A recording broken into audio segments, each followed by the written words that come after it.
कुछ ही देर चलने के बाद वो अपने घर पहुंच गया और उसे घर के बाहर बांध दिया।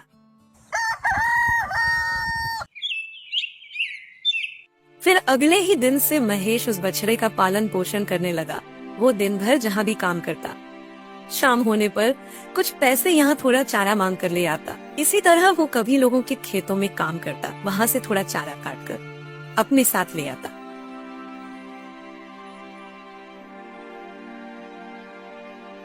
इसी तरह बछड़े को भी खाने की कोई कमी नहीं रहती। और देखते ही देखते 2 साल बीत गए और वो बछड़ा एक नौजवान ताकतवर बैल बन गया। और उस गांव में तो क्या, आसपास के किसी भी गांव में उसके जैसा बैल कोई नहीं था। और गांव के लोग जब उस बैल को देखते तो आपस में बात करते। अरे वाह, मान गए भाई, महेश के बैल का तो कोई जवाब ही नहीं है। मैंने अपने पूरे जीवन में महेश के जैसा बैल कहीं नहीं देखा। अरे भाई, होगा भी कैसे। हमारे महेश ने अपने बैल का पालन पोषण करने में कोई कमी नहीं रखी। अपनी चिंता न करके उसे खिलाया पिलाया और उसकी देखभाल की मानो जैसे वो महेश का ही पुत्र हो। महेश के बैल की चर्चा गांव के जमींदार धनराज के पास भी जा पहुंची। जमींदार जी, आपको पता है अपने गांव के महेश के पास जो बैल है वैसा बैल अपने आसपास के किसी भी गांव में नहीं है। उसका बैल बहुत ही ताकतवर और शक्तिशाली बैल है। अपने नौकर की बात सुनकर जमींदार धनराज अपने मन में सोचने लगा, अगर मैं महेश से उसका वो बैल खरीद लूं तो मेरे खेतों में जल्दी और आसानी से काम हो जाएगा। फिर उसी दिन शाम होने पर जमींदार महेश से मिलने के लिए उसके घर जाता है। अरे महेश भाई, मैंने सुना है कि तुम्हारा बैल बड़ा ही ताकतवर है और देखने से ऐसा प्रतीत होता है कि वास्तव में ये बैल बहुत शक्तिशाली है। इसीलिए मैं इस बैल को खरीदना चाहता हूँ। बताओ, तुम इस बैल की क्या कीमत चाहते हो? नहीं जमींदार जी, कृपया करके मुझे माफ कीजिए। मैं अपने इस बैल को नहीं बेच सकता क्योंकि मैं इसे जानवर नहीं अपने घर का सदस्य मानता हूँ और अपने घर के सदस्य को कोई बेचता है क्या भला? मैं तुम्हें इस बैल की तुम्हारी मुंह मांगी कीमत दे सकता हूँ, बस तुम मुझे ये बैल दे दो। नहीं जमींदार जी, मैं अपने बैल को नहीं बेचना चाहता।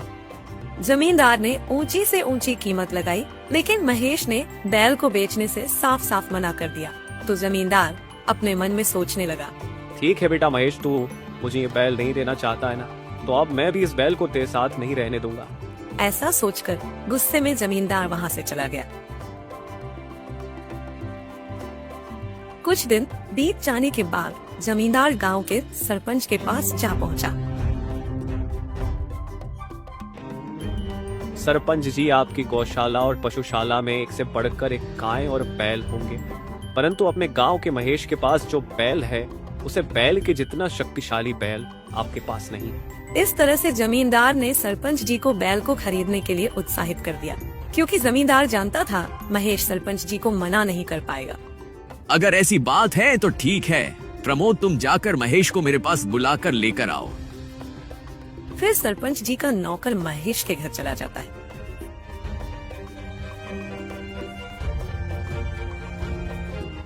महेश, तुम्हें सरपंच जी ने बुलाया है, तुम मेरे साथ सरपंच जी के पास चलो। आखिर सरपंच जी को अचानक से मुझे कौन काम आन पड़ा है? हो सकता है कि उनको अपने खेतों में किसी मजदूर की जरूरत हो। चलो जाकर देखता हूँ। ये सोचकर महेश सरपंच जी की हवेली के लिए निकल पड़ता है। महेश, हमने तुम्हारे बैल की गांव में बहुत से लोगों से चर्चा सुनी है। हमें तुम्हारा वो बैल चाहिए। तुम उसकी कीमत बताओ, मैं तुम्हें उसके बदले में हीरा मोती और सोने के सिक्के दे सकता हूँ। सरपंच जी, आप मुझे माफ कर दीजिए। आप चाहे मेरे प्राण ले लीजिए, लेकिन मैं अपने बैल को नहीं बेच सकता क्योंकि वो बैल नहीं मेरे घर का सदस्य है। महेश, तुम शायद भूल रहे हो कि तुम गांव के सरपंच के सामने खड़े हो और तुम मुझे केवल एक बैल देने से मना कर रहे हो।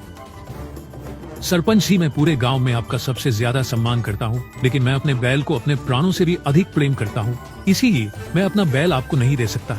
महेश की ऐसी बात सुनकर सरपंच जी को गुस्सा आ गया और वो अपने नौकर से बोले, सुनो, ये महेश ऐसे नहीं मानेगा। तुम इसके घर जाओ और इसका बैल मेरी हवेली में ले आओ। सरपंच के नौकर ने ऐसा ही किया। वो महेश के यहाँ से बैल ले आया और सरपंच जी की हवेली में बांध दिया। सरपंच जी भी उस बैल को देखकर हैरान थे। सच में ऐसा सुंदर और ऐसा ताकतवर बैल मैंने अपनी जिंदगी में कभी नहीं देखा। इसीलिए मैं चाहता हूँ कि इस बैल का बहुत अच्छे से ध्यान रखा जाए इसके खाने पीने में कोई भी कमी नहीं होनी चाहिए। फिर ऐसे ही कुछ दिन बीत गए, लेकिन महेश के बैल ने चारे का एक तिनका भी नहीं खाया, क्योंकि उसे महेश की बहुत याद आती थी। ये बैल जब से यहाँ आया है तब से इसने चारे का एक तिनका भी नहीं खाया। ये बात मुझे सरपंच जी को बतानी ही होगी, नहीं तो कोई समस्या हो जाएगी। और उधर महेश भी अपने बैल की याद में बहुत परेशान रहता। सरपंच जी के नौकर ने बैल को चारा खिलाने का बहुत प्रयास किया, लेकिन बैल ने चारे का एक तिनका भी नहीं खाया। सरपंच जी, महेश का बैल जब से यहाँ आया है तब से उसने चारे का एक तिनका भी नहीं खाया। नौकर की बात सुनकर सरपंच जी भी बहुत हैरान हो गए। क्या एक बैल भी अपने सेठ के लिए इतना प्यार रखता है जो उसने खाना पानी तक छोड़ दिया? अगर ऐसा ही है तो हमें इस बैल को महेश को वापस दे देना चाहिए।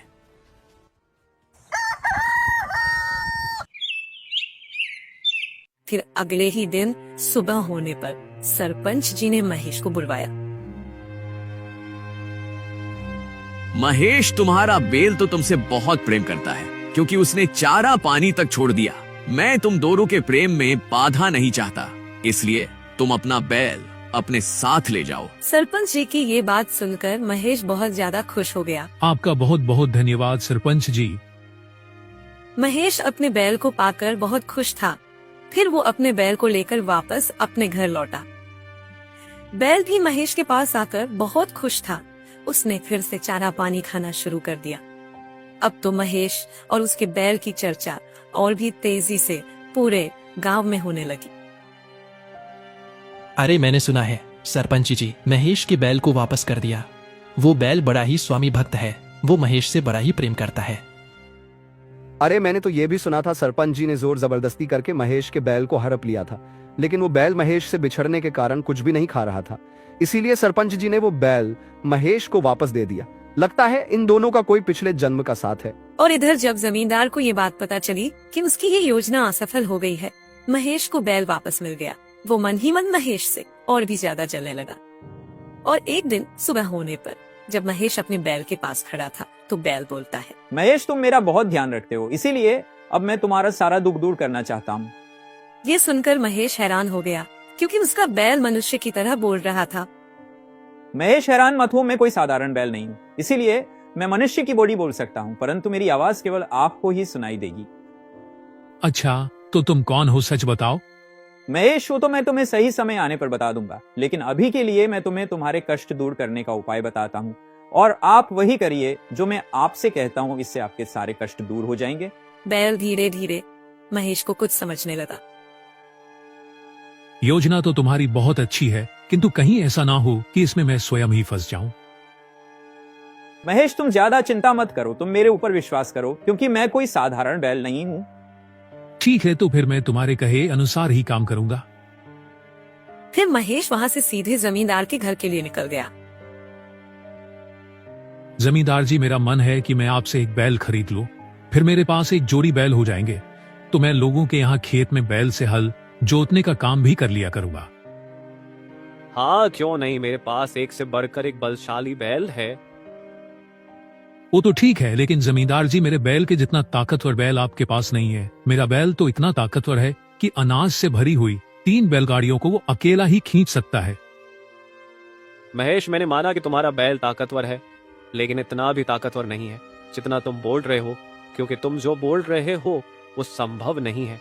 अकेला बैल अनाज से भरी हुई 3 बैलगाड़ियों को खींचना तो छोड़ो, उन्हें हिला भी नहीं सकता।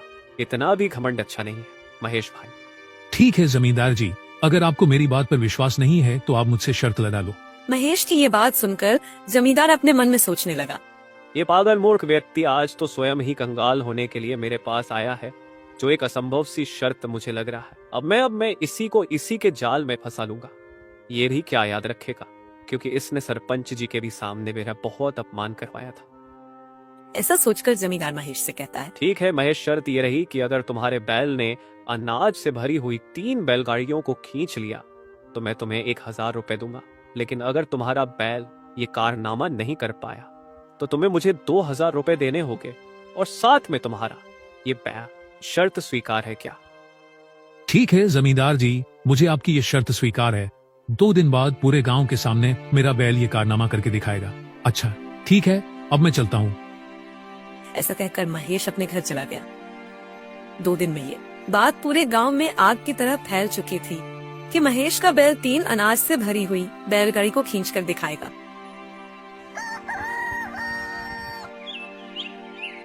ठीक 2 दिन बाद अनाज से भरी हुई 3 बैलगाड़ी लगाई गई। सभी बैलगाड़ी को एक के पीछे एक करके जोड़ दिया गया और महेश के बैल को उसके आगे जोड़ दिया गया और गांव वासी ये कारनामा देखने के लिए बड़े ही उत्सुक थे। सभी की आंखें बैल पर गड़ी हुई थी। बैल ने ताकत लगना शुरू किया, लेकिन बैलगाड़ी टस से मस नहीं हुई। ये देखकर जमींदार मन ही मन बहुत खुश हुआ। आज मजा आएगा, महेश को महेश के ही जाल में फंसा दिया। अब इसका ये बैल आज से मेरा हो जाएगा। फिर थोड़ी ही देर में बैल ने फिर से ताकत लगानी शुरू की और इस बार तो जैसे चमत्कार ही हो गया। बैल ने तीनों गाड़ियों को खींचा और 1 मील तक खींचते हुए ले गया। ये देखकर गांव के सभी लोग बड़े ही हैरान थे और सभी महेश के बैल की प्रशंसा करने लगे। फिर जमींदार ने बड़े ही दुखी मन से महेश को 1000 रुपए दे दिए। फिर महेश अपने बैल के साथ वापस अपने घर आ गया और उधर जमींदार को मन ही मन बहुत गुस्सा आ रहा था और वो अपने अपमान का बदला लेने की योजना बना रहा था। और उसी रात जमींदार अपने नौकरों के साथ महेश के घर गया और डंडे से बैल को पीटने लगा। इतना शोर सुनकर महेश घर के बाहर आया तो उसने देखा जमींदार और उसके नौकर जमीन पर जख्मी हालत में गिरे हुए हैं। महेश समझ गया कि उसके बैल ने ही इनको अच्छा सबक सिखाया है। फिर थोड़ी देर में जमींदार अपनी नौकरों के साथ वहाँ से भाग गया। आज तो मुझे सच सच बताओ, कौन हो तुम? हाँ महेश, मैं आज तुम्हें सारी बात सच सच बताता हूँ, आप ध्यान से सुनिए। पिछले जन्म में मैं एक व्यापारी था। मैं गाय का दूध निकाल कर गाँव में बेचने का काम किया करता, लेकिन उस समय मुझसे एक बहुत ही बड़ा अपराध हो गया था, जिस वजह से मुझे इस जन्म में एक बैल का शरीर मिला। मैं गाय का दूध बेचकर अपना जीवन बिता रहा था, लेकिन एक बार मेरी गाय ने एक बछड़े को जन्म दिया और उस बछड़े के प्रति मेरा व्यवहार थोड़ा ठीक नहीं था, क्योंकि मैं उस बछड़े को उस गाय का दूध बहुत ही कम पीने देता था। मैं सारा दूध निकालकर अपने परिवार को पिला देता था और बचे हुए दूध को गांव में बेच आता था, और जिसका परिणाम यह हुआ कि वो बछड़ा बहुत ही कमजोर हो गया और बीमार रहने लगा। और फिर ऐसे ही एक दिन उस बछड़े ने अपने प्राण त्याग दिए, लेकिन बछड़े के मरते ही गाय ने भी उसके दुख में चारा पानी खाना छोड़ दिया था और कुछ ही दिनों में उस गाय ने भी अपने प्राण त्याग दिए और फिर उन दोनों की मृत्यु का पाप मेरे सर पर चढ़ गया। उसका परिणाम यह हुआ कि मुझे इस जन्म में बैल का शरीर मिला और आगे की कहानी तो आप जानते ही हो। मैं आपके पास पहुंच गया और अपने पापों को भोगने लगा, क्योंकि आपने मुझे बिना किसी स्वार्थ के मेरा पालन पोषण करके मुझे बड़ा किया और मुझे एक पिता की तरह बहुत प्यार दिया। बैल की ये सारी बातें सुनकर महेश की आंखों में आंसू आ गए।